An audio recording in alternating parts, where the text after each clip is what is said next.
আজকে তোমাদের সাথে আমি একটা খুব কষ্টজনক বেদনাজনক কথা শেয়ার করতে চলেছি।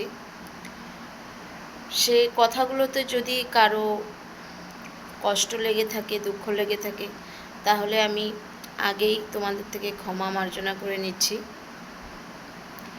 কথাগুলো হলো, ছেলে মেয়ে বড় হয়ে গেলে নাকি মায়েদের খুব রেস্ট্রিকশন হয়ে যায়।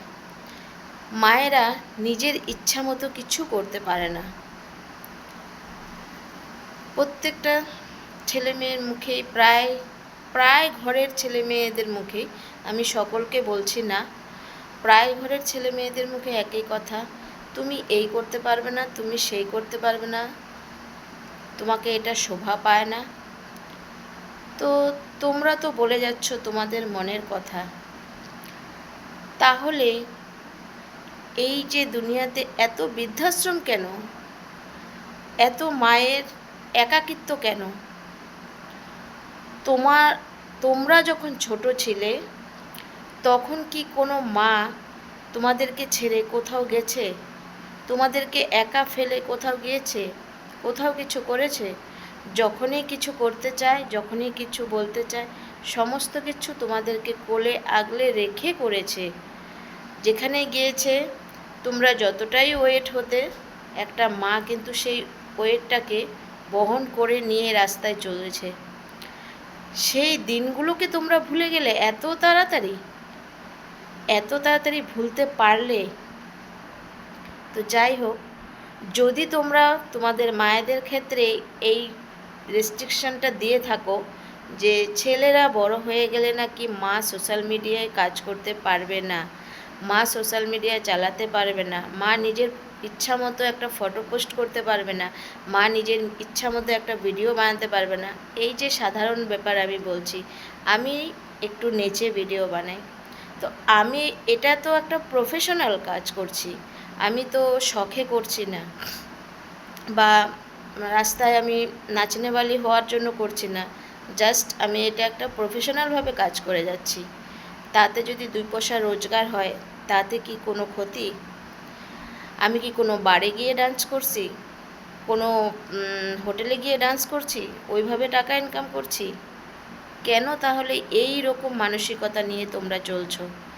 তো তোমাদেরকে যখন ছোটোবেলায় আমরা ছেড়ে যাইনি, তাহলে তোমরা কেন ছেড়ে চলে গেলে? বা তোমরা কেন একটা মাকে বাবাকে বৃদ্ধাশ্রমে ঠেলে দিয়ে আসো? একটা মাকে কেন একা রেখে দাও? তখন তোমাদের একটু মনে পড়ে না? তোমরা মায়েদের কথা ভাবো। আজকে একটা মা কিন্তু সন্তানকে ছোটোবেলায় তিল তিল করে বড় করে তুলেছে, অনেক স্বপ্ন নিয়ে, অনেক মনের ভেতর অনেক কিছু নিয়ে একটা সন্তানকে বড় করে। আমার ছেলেটা বড় হলে আমাকে এই করবে, আমার ছেলেটা বড় হলে সমাজে এই কাজটা করে দেখাবে। তোমরা কি করছো? যারা এই মানসিকতা নিয়ে চলছো তারা কি করছো? তারা কিছু করছো মায়েদের জন্য, বাবাদের জন্য? তাহলে এরকম চিন্তাভাবনা করার সাহস আসে কোথার থেকে তোমাদের? যারা এরকম বলছো, তোমরা কি তোমার মায়েদের যত্ন করছো, সেবা করছো? গীতা ভাগবত সব কিছুতে, রামায়ণে লেখা আছে যে মায়েদের স্থান সবচেয়ে উপরে। তাহলে তোমরা কি তোমাদের মায়েদের সেবা করছো, যত্ন করছো? তোমাদের থেকে তো কিচ্ছু আশা চায় নাই, সামান্য একটু ভালোবাসা, সেই ভালোবাসাটা দিয়েছো? আজকে তুমি বলতে আসছো তোমার মা এরকম নাচে, তোমার মা এরকম করে, তাতে তোমার মান সম্মান যায়। আর যখন ছোট ছিলে তখন যে একটা তিল তিল করে স্বপ্ন দেখে তোমার মা তোমাকে বড় করেছে, সেই স্বপ্নটা যে ভেঙে চুরে চুরমাচুর করে দিয়েছো, সেটার কোনো কিছু হয় না? তাহলে তুমি যখন তোমার মাকে রাখতে পারোনি, তোমার মাকে সেবা যত্ন করতে পারোনি, একটা মা বাচ্চাদের জন্য, সন্তানের জন্য নিজের জীবনটাকে স্যাক্রিফাইস করে দিয়েছে। এরকমও অনেক কাহিনী আছে আমার চোখের সামনে, জলজান্তর প্রমাণ। একটা মা নিজের সন্তানের ক্ষতি হবে, নিজের সন্তানকে অনেক রকম কিছু শুনতে হবে ভেবে সে মাটা নিজের জীবনটাকে বিসর্জন দিয়ে দিয়েছে ছেলের কথা ভেবে, সন্তানের কথা ভেবে। আর সেই জায়গায় দাঁড়িয়ে তুমি কি করছো? তুমি কি করছো? তাই কিছু বলার আগে 10বার নিজের দিকে আঙ্গুল তুলে দেখবে যে তুমি যে কাজটা করে যাচ্ছ সেই কাজটা তুমি সঠিক করছো কি না। যদি তুমি সঠিক করতে না পারো তাহলে কোনো রকমভাবে কোনো মায়ের উদ্দেশ্যে কিছু বলার অধিকারও তোমার নেই। মা নিজের কর্তব্য করে তোমাকে বড় করে দিয়েছে, এখন সবাই তোমাকে পালতে পারবে, এখন তোমাকে রাখতে কেউ দ্বিধাবোধ করবে না, কারণ তুমি তো এখন বড় হয়ে গেছো, ইনকাম করে খাওয়াতে পারবে, নিজেও চলতে পারবে। কিন্তু সেই মাটা যে কষ্ট করে তোমাকে মানুষ করেছে সেই মায়ের দিকে একবার তুমি ফিরে দেখছো না, তাহলে বলার অধিকারটা তোমাদের আসে কোথার থেকে? সেই মা নিজের আত্মসম্মান বজিয়ে রেখে, নিজের কষ্ট যন্ত্রণা ভিতরে রেখে সেই মা চলে যাচ্ছে, তাতে তোমাদের কি এত অসুবিধা হচ্ছে? তাই বলছি, যেই ছেলে মেয়েরা এরকম ভাব নিয়ে থাকো সেই ছেলে মেয়েদেরকে বলছি, কোনো মায়ের সাথে এরকম ব্যবহার করো না, যেন সেই মাটা কষ্ট পায়, দুঃখ পায়।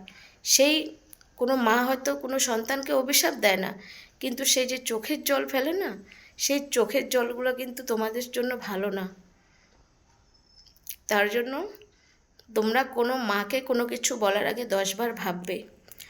আর যদি তোমরা অতটাই ভালো হতা তাহলে চারিদিকে এত বৃদ্ধাশ্রম খুলতো না, এত ছেলে মেয়েরা মাকে বাবাকে পালতে পারবে না বলে বৃদ্ধাকালে, বৃদ্ধা মানে ছোট শিশু হয়ে যায়, সেই শিশু বালকগুলোকে তোমরা বৃদ্ধাশ্রমে ঠেলে দিয়ে আসছো। তো তোমরা যখন ছোট ছিলে তোমাদেরকে যখন কোনো মা বাবা মানে একা ছাড়েনি, তাই তোমরাও তোমাদের মা বাবাকে একা ছেড়ো না, তোমরা তোমার মা বাবাকে কাছে রেখো। যারা করেছো তারা খুব ভুল কাজ করে ফেলেছো, তার প্রায়শ্চিত্ত তুমি কোনো দিনও করতে পারবে না।